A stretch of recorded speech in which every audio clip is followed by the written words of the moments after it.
Good day and welcome wherever you are today, at home, and of course the folks who are joining us live on Facebook. We want to say a very good day to you. I'm joined here in studio by Bishop Juan Edghill, and of course my name is Edward Layne. We're here to talk to you again today to, as we continue to keep the government in check, keep them, hold them accountable for their actions. We want to focus today, Bishop, a little bit on the issue of corruption. This has been quite a big issue that has been in the headlines of the news for ever so often. But I want to start from this standpoint because I'm seeing reports coming out of we've improved significantly in terms of fighting corruption. Is corruption in Guyana? It might sound as though it's a crazy question. Is corruption in Guyana real? Well, greetings to all of our listeners and viewers, those who are joining us by Facebook. I would start off by answering saying corruption, wherever humankind dwell, is real.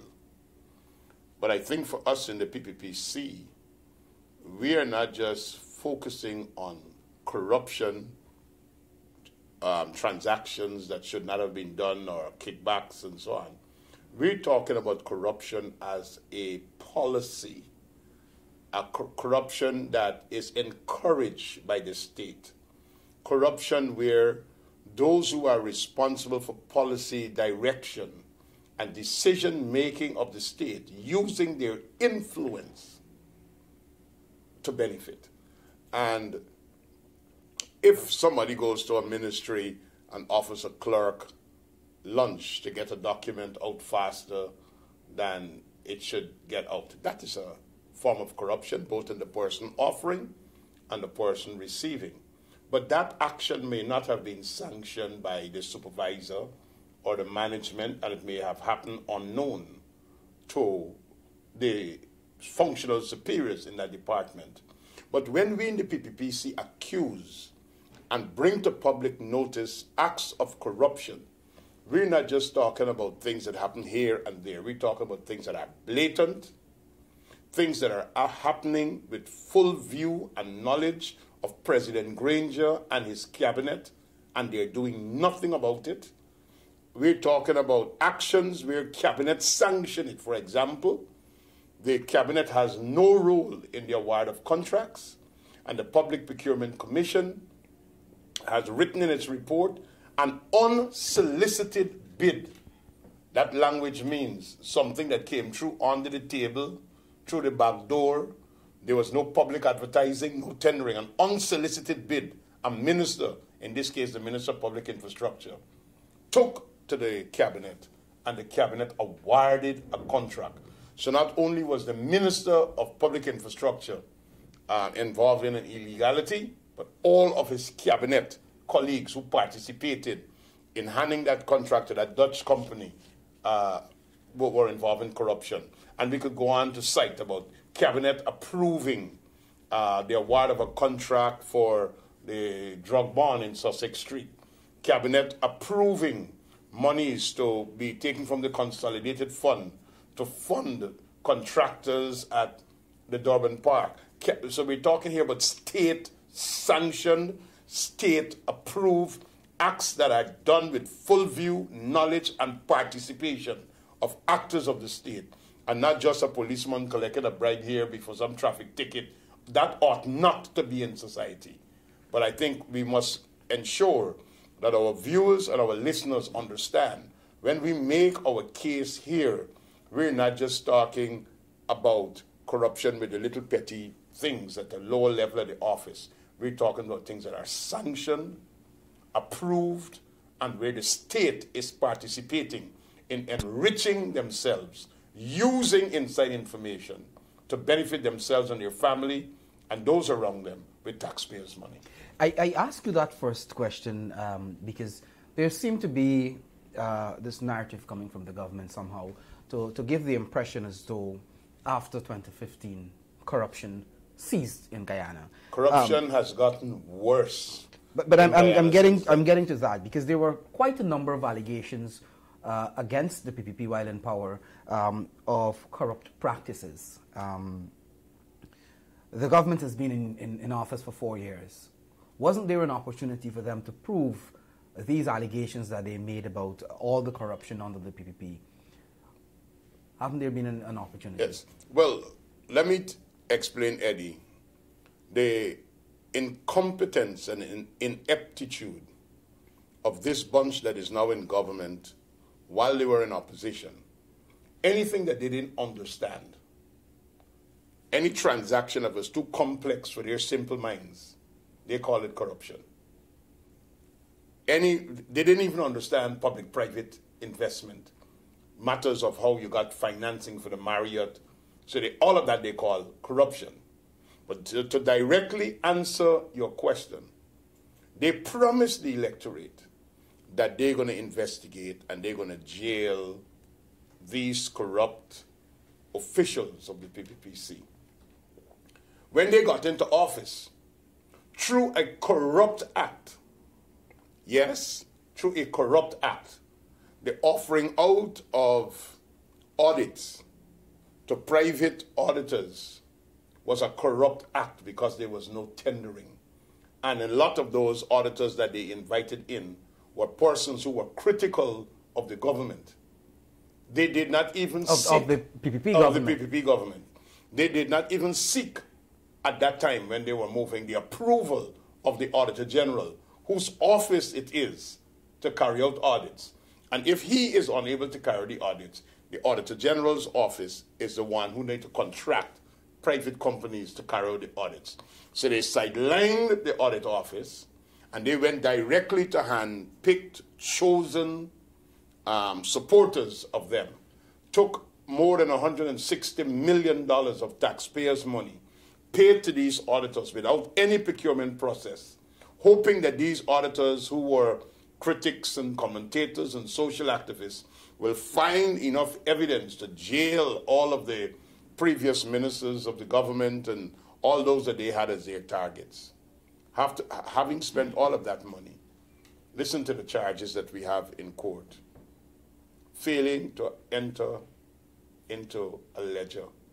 Directors of a company are charged for failing to enter into a ledger some money. No director of a company writes in a ledger. That's the job of an accountant. Right? Listen to the charges that we have. Selling land without having first obtained a valuation. It therefore means that every Guyanese who have sold property and who would have participated in the purchasing of property without first having a valuation has gotten involved in a corrupt action. And then some of these lands that were sold, the lands were sold above the market value because it was competitive arrangements, public advertising, what the market was carrying, and all the rest of it. So the issue is the APNU and the AFC, while in opposition, their claims of corruption and their finger pointing to the PPPC was very hollow. Because now that they are in government, it is like what we would have heard as the good old Guyanese adage, be careful how you point your finger, because while you're pointing one, the others are pointing back at you. And, you know, if you live in glass houses, don't throw stones. And the issue here, we are not just talking about corruption as a form of political propaganda, or I could say that very quite frankly, as a member of parliament and as a public figure, when I address these issues of corruption in government, I'm not just making political propaganda. We're dealing here with real issues. And Eddie, it is because we believed in the veracity of our case. We did not just only talk about corruption on television or write a letter, but we complained to the competent authorities to investigate, whether it was the Public Procurement Commission, and in one instance, in 5 instances, we went to the courts. And I guess we will talk more about that. Yes, but that is where I wanted to go, because I think if one is to check the allegations of corruption against the APNU AFC since 2015, I think it's over 60, probably about 70 different allegations of corruption, wherein the procurement of drugs and medical supplies, rental of properties, award of contracts, etc., etc. But the PPP would have filed a number of private criminal charges against ministers, particularly with issues like the Durban Park, and I think a few others, including procurement of drugs and so forth. Those charges were dismissed or were thrown out by the DPP, claiming that the PPP didn't follow the right procedure of going through the police. Only 2 days ago, the head of TIGI, Dr. Thomas, spoke on this issue and said somehow it seems as though those who would have filed those charges and clear reference to the PPP have dropped the ball, and they seem not to be intent to go after those charges, whether it needs to go through the police or whatever it is. Could you say why that has not been done, or whether it actually was done? Well, first, myself as an MP and my colleague Vikram Barant, MP, we were the complainants in filing private criminal charges against 5 ministers.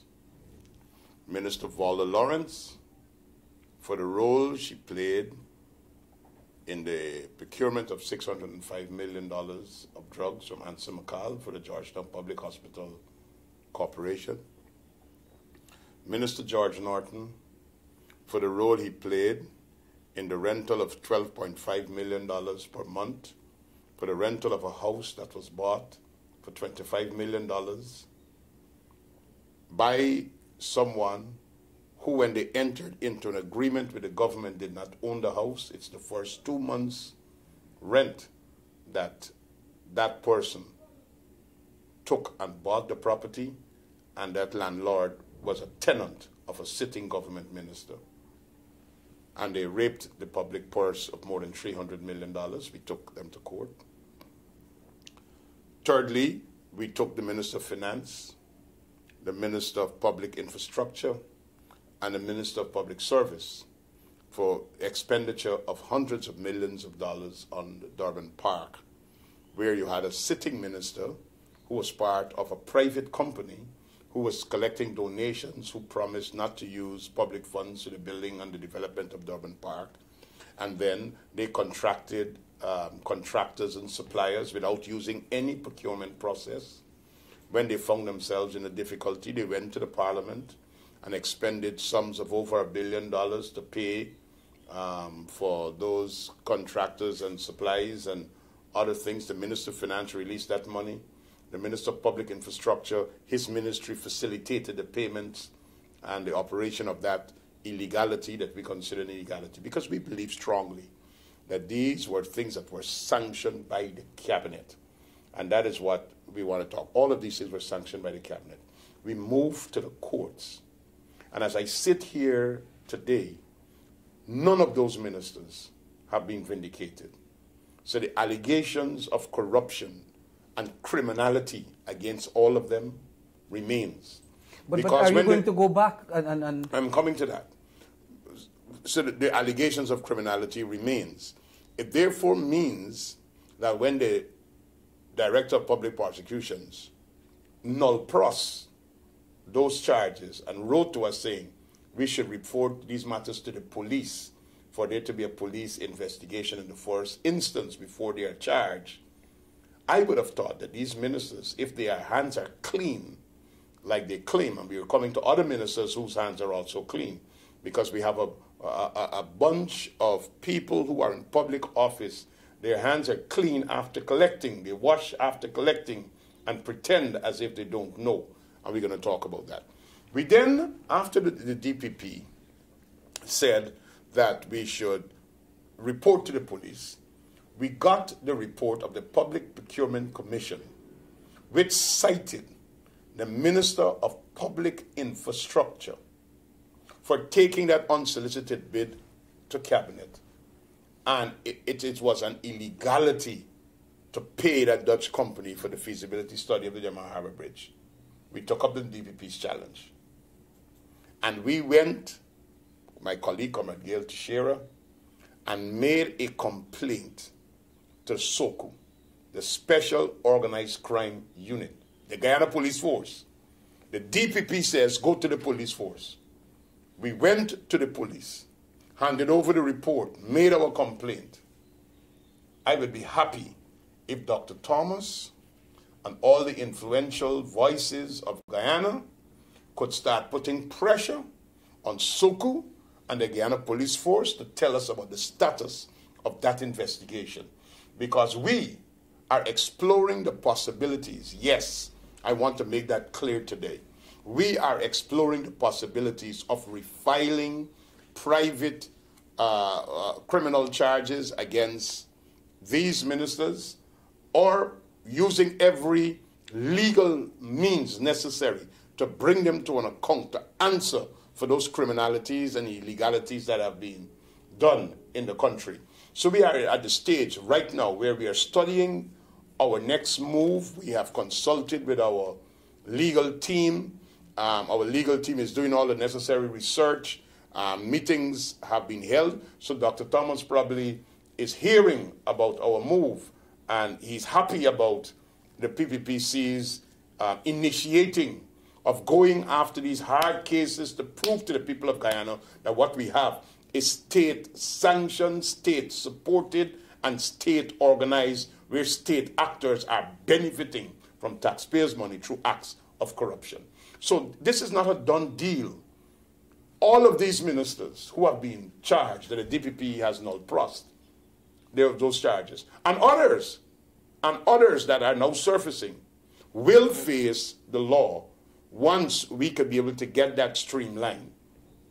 But the one case where you have a constitutional body would have provided a report, and based upon that report, not Edghill's research, not the PPP's findings, not leaked documents, but this is a constitutional body that did an investigation and said the minister was wrong. The police have that report in their possession, and the police have not yet charged that minister, and he's not before the court. But, of course, all of Guyana and everyone listening knows why. Because if this government was not corrupt, they would have said to that minister, you have to face the music. If they would not have provided cover. No, the Minister of Public Security, which gives policy direction to the Guyana Police Force, should say to the Commissioner of Police today, as a policy directive, any act of corruption that comes to your notice, whether it's a sitting minister, whether it's a vice president, a permanent secretary, or a member of the opposition, or anyone, you are free to do your work as police and lay charges. That policy direction. I'm calling upon Mr. Kemraj Ramjatan as the vice president responsible for policy direction to the Guyana Police Force. If you are not giving cover to your colleagues who are getting involved in acts of corruption, make that policy direction clear and stop interfering with the police in pursuing investigations and laying charges, because SOCU was being used to witch hunt political opponents. SOCU had no problems in filing 19 criminal charges against Irfan Ali.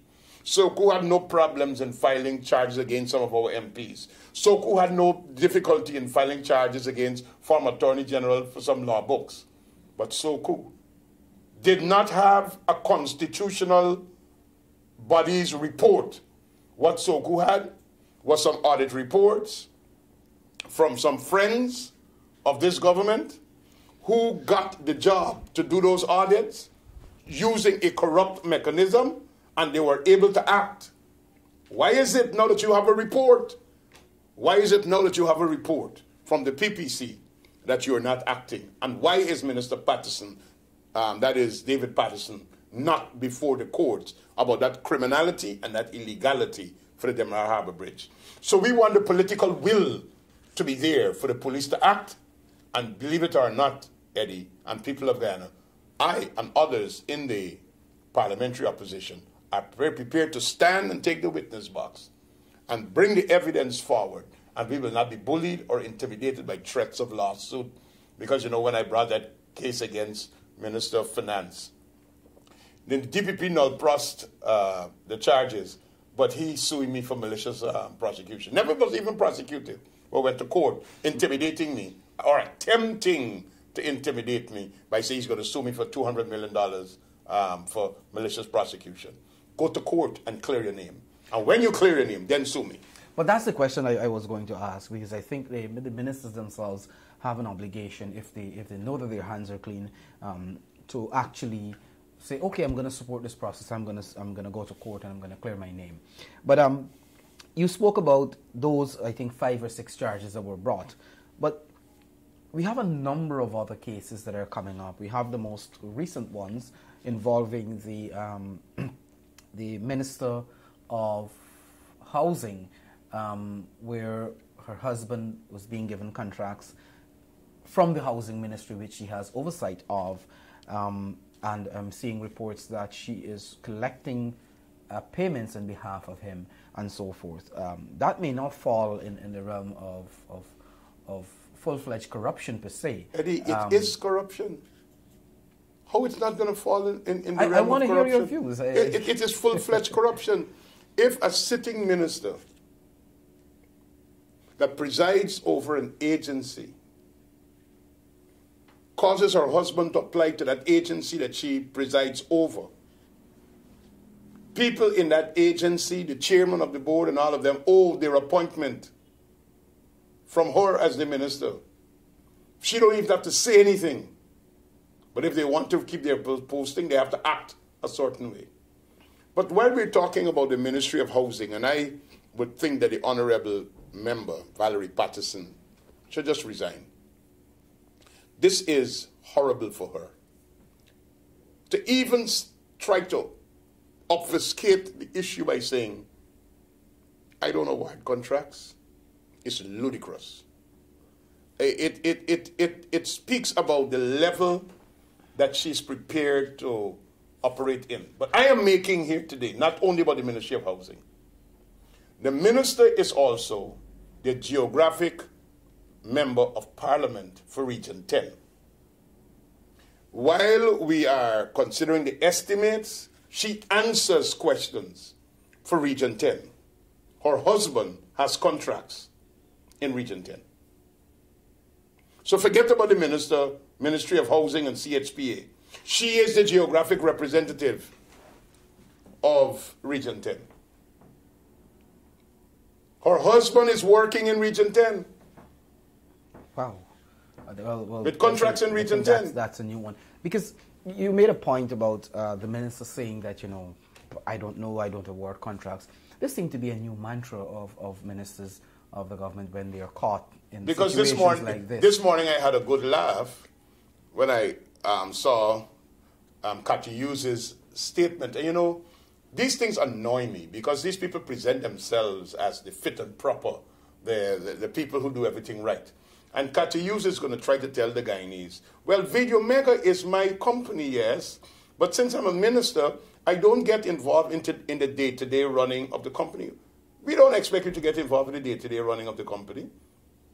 But I want you to tell me, and I'm calling upon the chairman of the Integrity Commission now, using this program, to declare to the people of Guyana if Cathy Hughes, in her declaration, declared any income from Video Mega Productions in her Integrity Commission declaration.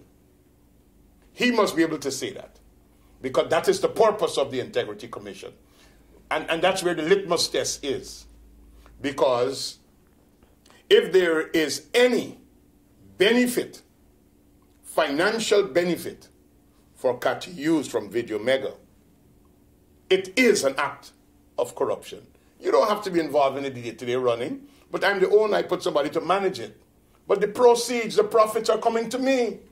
And that is the issue here. A sitting government minister, her company that she is the managing director of, benefits from a government contract which came to cabinet for approval, of which she is a member.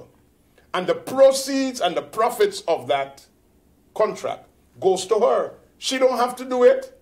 She has staff to do it. But who's the beneficiary? And that's where the corruption is.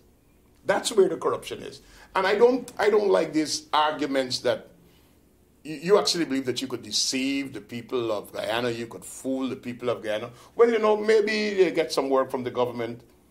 I attended an activity at the Marriott Hotel when the Ministry of Health was dealing with launching of their tobacco